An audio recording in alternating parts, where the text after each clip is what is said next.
Das nächste Spiel in der Bundesliga bei Heidenheim. Wir sind auf dem letzten Platz. Das heißt, so ähnlich wie gegen St. Pauli, die Vorletzter waren, sind wir in der Favoritenrolle. Ich sag das jetzt einfach mal so klar und deutlich raus, dass wir heute hier Favorit sind. Wir haben gegen Lens gewonnen, also auch in der Europa League. Da müssen wir übrigens nochmal am Ende des Parts auf die Tabelle gucken. Das haben wir nicht gemacht.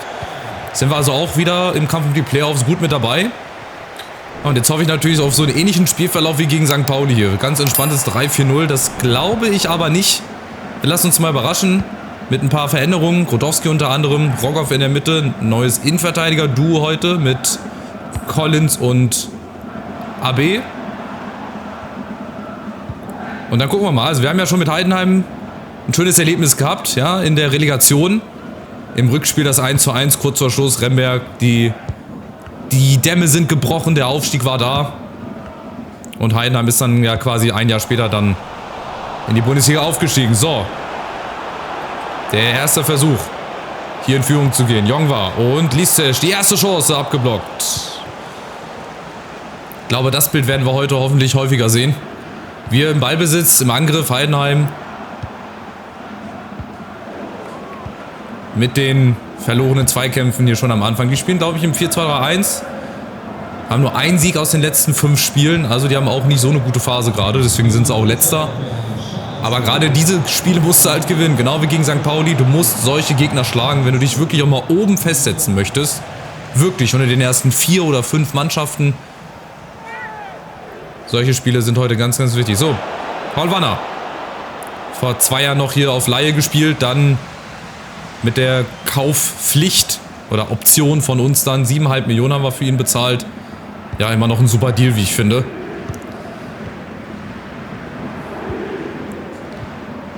Und jetzt die Chance heute hier, wie gesagt, ein Tor zu schießen gegen seine alten Kameraden und die nächsten 3 Punkte hier zu entführen. Wir sind dran. Wir arbeiten dran. Poso.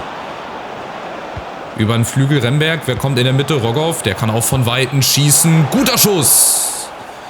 Ja, viel Platz hat er da gehabt. Gegen Hamburg hat er ja getroffen in der 90. Minute und da war nicht schlecht. War doch 1 Meter zu hoch ungefähr. Ja, so weit war es gar nicht. Aber auch wieder wichtig, dass wir die Chancen haben, dass wir uns das Ganze hier rausspielen, weiterhin hier im Pressing bleiben. Dann dürfte die Führung eigentlich nicht mehr weit sein, aber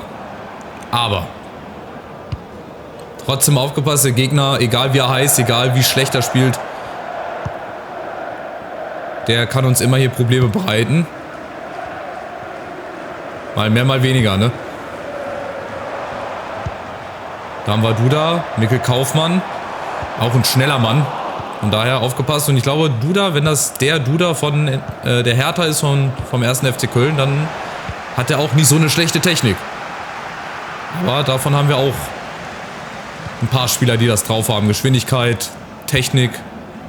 Allen voran halt heute jetzt Grodowski.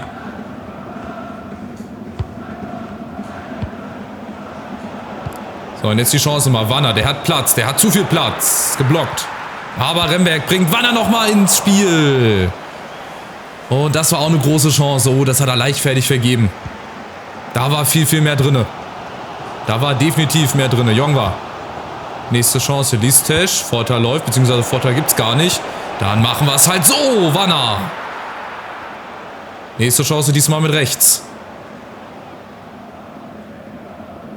Schade, aber bei dem Schlenzer von Wanner, da hätten wir auch noch mal gehen können, 1-2 Meter, oder den hätte er einfach besser schlenzen müssen. Achtung, was macht Föhrenbach? Ja, mit viel Selbstbewusstsein, viel Selbstvertrauen geht er da vorne rein.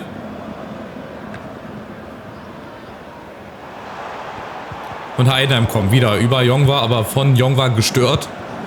Und jetzt nächste Chance umzuschalten. Grodowski, oh, lass doch den Ball flach. Warum spiele ich ihn da hoch?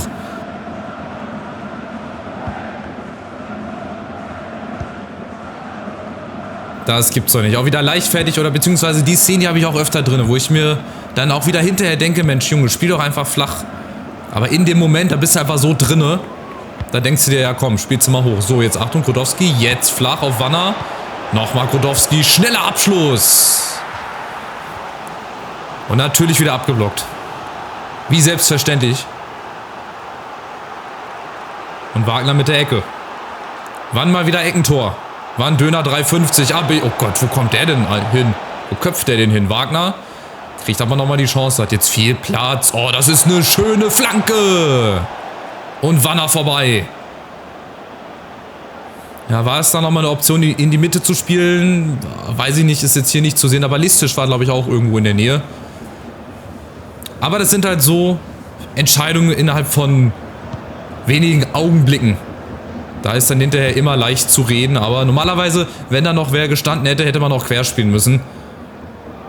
Und dann wäre Listisch halt da gewesen und hätte ins leere Tor eingeschoben. So bleibt es weiterhin beim 0-0. Ich weiß nicht, Heidenheim war noch nicht einmal, ich wollte gerade sagen, in der Nähe des Strafraums. Mikkel Kaufmann wird auch dies nicht verändern.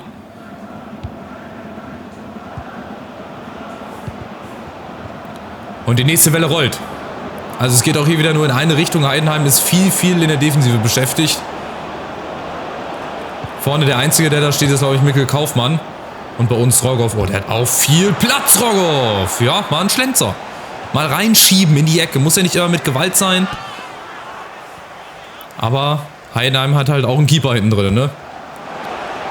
Nächste Chance, nächste Variante. Wanner. Wieder an zweiten Pfosten. Grudowski kommt da auch nicht ran. Und dann dürfte die erste Halbzeit vorbei sein. Jawohl. 0:0.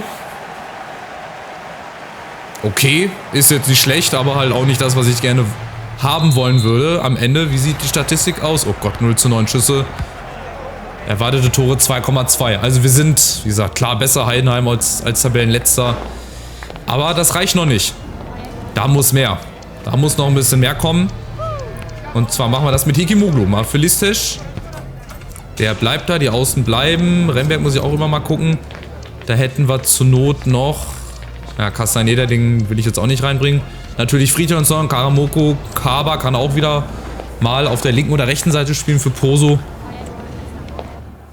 Aber jetzt machen wir erstmal so weiter. Umstellung, weiß ich nicht, 4-2-3-1. Ich lasse nochmal bis zur 60. Minute. Das ist immer so die goldene Zeit, 60., 65. Minute. Und dann werde ich, glaube ich, mal aufs 4-2-3-1 wieder umstellen. Aber bislang versuche ich das noch so. Jongwa. Erste Chance, kommt direkt nach der Pause. Grudowski muss alleine machen und wieder und immer wieder ist da wieder ein Fuß dazwischen. Oder eine Grätsche oder ein anderes Körperteil. Das ist... Hat sich auch nicht nach dem Gameplay-Patch geändert. Das bleibt irgendwie immer. Die anderen Sachen bekommen sie alle gepatcht oder gefixt, aber das bleibt halt immer. Wanner, nächste Ecke, Collins. Dürfen wir gleich nochmal probieren. Andere Variante. Jongwa, direkt geflankt. Oh, schönes Ding, Grudowski. Achtung, aus der Drehung, aber da ist keiner. Collins, Müller, die kriegen das natürlich irgendwie verteidigt. Direkt auf den Mitspieler, geht auch nicht ins Aus, ja. Aber geht direkt zu uns. Nächste Chance, Wanner, nächster Schlenzer. 5 Minuten gespielt, schon wieder Chancen für 3 Spiele hier gefühlt. Aber ihr seht, anders als gegen St. Pauli fehlt halt noch dieser Brustlöser. Dieser Knotenlöser, das 1:0 und dann wird es auch, glaube ich, ein bisschen locker und flockiger von der Hand gehen. Aber wir müssen halt erstmal das Tor machen. Und solange das halt nicht gefallen ist, ist Heidenheim halt auch noch im Spiel. Aber wir machen vieles. Wir machen auch vieles richtig und vieles gut, aber wir führen halt noch nicht. Das Entscheidende. Wagner, nächste Chance. Jongwa vorne. Oh, zu weit vorgelegt. Warum auch immer da ausgerechnet der Ball sich zu weit vorlegt. Aber bei Heidenheim auch, ihr seht das. Da ist jetzt gerade so ein bisschen Leerlauf drin. Ich stelle jetzt schon mal aufs 4-2-3-1. Ich habe genug gesehen. Ich möchte jetzt mit dem 4-2-3-1 doch hoffentlich zum Erfolg kommen. Grudowski. Der Ball wird immer länger, immer länger. Mal bleibt er direkt liegen, mal wird er unheimlich schnell. Das sind halt die Bedingungen im Regen. Ganz klare Sache. Sienza, Duda. Achtung, in der Mitte, da haben sie ein bisschen Platz, aber auch über außen. Sienza. Ist auch schnell, ist auch sehr wendig. Phasenweise, oder müssen wir jetzt drauf hier? Nihus. Und Remberg ist dazwischen. Remberg ist dazwischen, vorne. Schaltet sich Hikimoglu mit ein und in der Mitte haben wir Grudowski, der ist schnell. Gegen Siersleben, eine Körpertäuschung. Traoré rückt mit nach innen. Ja, es ist sehr, sehr lästig heute. Also es ist sehr, sehr lästig. Es ist halt auch immer wieder ein Heidenheimer dazwischen. Aber hier, da haben sie einmal die Lücke aufgelassen. Einmal unachtsam. Und Grudowski mit der Erlösung. 1:0. Minute 64. Es braucht halt nicht viel. Es braucht halt nur dieses eine Tor. Und die Lücke. Da war Heidenheim zu defensiv. Da funktioniert die Abseitsfalle auch nicht. Und Godowski ist da. Und macht das, was er seit Saison 1 macht. Ab und zu.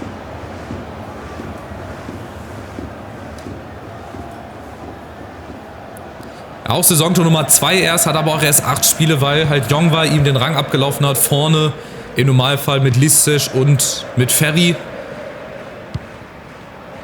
Aber da komme ich wieder zurück. Genauso wie Fridjonsson. Macht er auch seine Tore. Bringt seine Leistung. Und darauf musst du dich halt auch verlassen können, dass du so eine gute zweite Reihe hast. Als Preußen Münster, dass man das mal sagt hier. Aber gut, wir spielen halt auch international. Da braucht man auch einen guten zweiten Mantel, der einem auch dann mal gewisse Spiele auch rettet. Nächste Chance, Jongwa. Godowski, da fehlt mir jetzt wieder jemand am 16er. Remberg, Wanner. Und spielen wir auch mal hinten rum hier. Mal ein bisschen das Tempo rausnehmen, Heidenheim ins Laufen bekommen.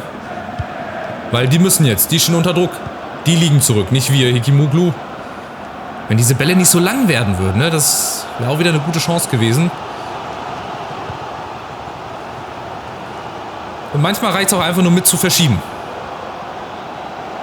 Passwege zustellen, hier in die Zweikämpfe reingehen. Wieder von Hikimoglu, richtig gut gemacht. Hikimoglu, oh schade, Wanner, der hätte sich in eine gute Position bringen können, mit links dann da abzuschließen.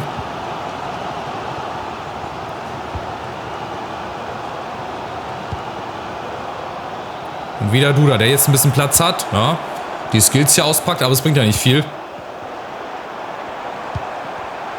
Bislang, Gott sei Dank, Mikkel Kaufmann. Rogoff ist dazwischen. Sehr schön. Hat jetzt seinen Sprint mal beendet. Der ist schon seit 5 Minuten hier gefühlt am Durchsprinten.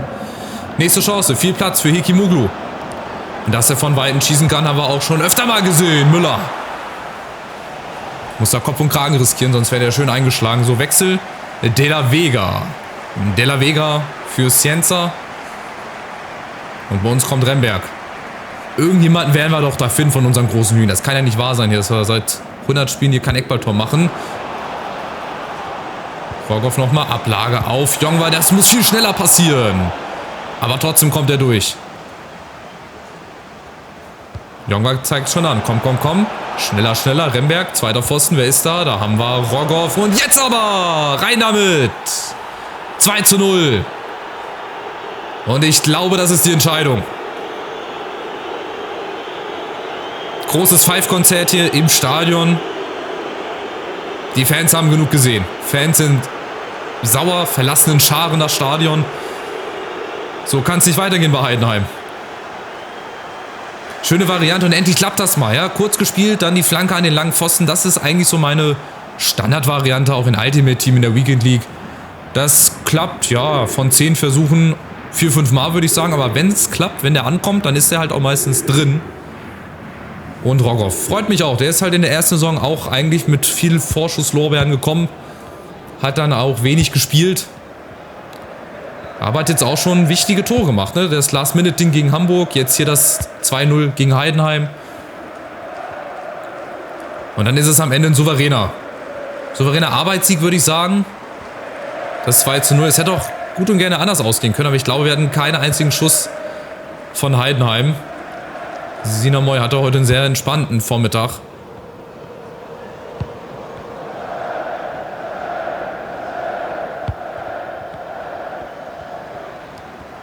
Und sie versuchen es, ja, viele Aktionen mit dem Ball, aber halt auch meistens hintenrum. Da fehlen die Ideen, da fehlen die Lösungen und von daher ist das gut für uns. Aber Achtung, Heidenheim kommt nochmal, Mikkel Kaufmann. Will es nochmal wissen, 1 gegen 1, Duda, Poso. Poso klärt. Auch wichtig, so Dinger, die können auch immer gefährlich sein. So, letzte Chance, Jongwa. Godowski, der letzte Angriff, wer läuft nochmal durch? Hikimoglu macht das gegen Müller. Achtung, legt sich zu weit vor. Hikimoglu zum zweiten, schade, das muss er einfach konsequenter zu Ende spielen. Ja, in anderen Spielen ist das tödlich, wenn wir die Dinger nicht machen. Heute drücke ich mal ein Auge zu, 2:0, nächster Sieg. Wir reiten weiterhin auf einer Erfolgswelle, egal in welchem Wettbewerb. Setzt uns weiter oben fest, festigen Platz 4. Und so kann es gerne weitergehen. Auch in dem Spiel gegen Heidenheim hat man wieder 17 Schüsse, nur 4,9 XG-Wert, aber immerhin. So, jetzt haben wir das nächste Kracherspiel. Oh, hätte ich das gewusst, hätte ich jetzt mal gegen Heidenheim ein paar andere Leute spielen lassen. Aber egal, wir haben auch eine gute zweite Reihe. DFB-Pokalspiel, wieder beim FC Bayern. Diesmal Achtelfinale im DFB-Pokal. Einmal haben wir schon in München gewonnen. Warum nicht ein zweites Mal? Aber das wird natürlich nicht viel leichter, wenn man nochmal hier auf den Kader schaut. Eric Dyer, Musiala noch auf der Bank, Dybala, Harry Kane, Müller, Benzegir, Odyssee in der Startelf. Also, aber ihr seht, die Bayern, die sind wirklich nicht so konstant. Die haben aus den letzten 5 Spielen 3 Niederlagen, die letzten 2 Spiele sogar verloren. Also ihr seht, nur weil man ja klasse Spieler hat und angeblich einen Top-Kader, muss man nicht eine gute Mannschaft haben. Vor uns liegen wichtige Spiele. Carrasco, auch der Jugendmann, der bäumt sich da jetzt so ein bisschen auf. Wir können ja mal gucken, wie es hier aussieht. Ob wir eventuell ein bisschen durchtauschen müssen. Ich würde schon gerne die Stammelf hier zusammenlassen. Rechte Seite muss ich mal gucken. Listisch, Remberg und Poso. Vielleicht wird ja einer von denen mal auf der Bank Platz nehmen. Weil im Prinzip ist das halt auch ein Bonusspiel. Klar, ich möchte weiterkommen. Ich gehe da jetzt nicht in das Spiel und sage, oh ja, komm, gut mitspielen, 3-0 verlieren und dann gib ihm. Aber nee, ich möchte auch dieses Spiel gewinnen. Sinamoy ist bei einer 70, sehr schön. Wagner, gut, das ist ja der Keeper. Hier Sinamoy mit einer 70. Also wir gucken mal hier in den Entwicklungsplan rein, ob wir den vielleicht noch eine Stufe höher kriegen, wenn wir ihm eine andere Rolle geben vielleicht. Nee, also wir müssen das dabei belassen. Bei Keepern ist das halt immer schwer. Die haben halt nicht so viele Bereiche wie Feldspieler, ist ja klar. Die haben halt das, was sie hier haben, Abschlag, Fangsicherheit bei 74.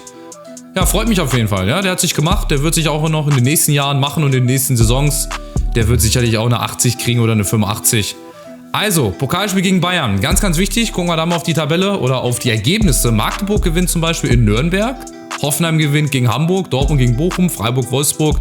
Und Rostock-Gladbach 0:2. Bislang die Ergebnisse da. Dann wollte ich auf die Europa League gucken. Gruppenphase. Nee, das war dieses Vorbereitungsturnier. Wo ist denn Europa League? So, jetzt müsste Europa League kommen. 14. mit 9 Punkten. Also wir haben uns nach oben gearbeitet, haben jetzt auf Viktoria Pilsen 4 Punkte Vorsprung. Das ist schon mal immerhin ein kleiner Vorsprung, aber auch nach oben haben wir nur 1 Punkt auf den RSC Anderlecht, was uns berechtigt, direkt ins Achtelfinale zu kommen. Also ist ja wieder alles möglich. Wir haben uns auch in Europa gefangen. Jetzt 3 Siege, jetzt haben wir noch Ferencváros, Budapest. Und dann müssen wir noch genau gegen Linz zu Hause oder Lask, Linz und dann haben wir halt noch gegen Galatasaray. Also das Heimspiel gegen Linz sollten wir gewinnen und wenn wir in Ferencváros oder bei Ferencváros noch einen Punkt holen, dann haben wir die Playoffs, denke ich mal, auf jeden Fall sicher. Also, macht's gut, nächstes Kracherspiel wartet, hoffentlich mit euch zusammen. Macht's gut, ciao, ciao.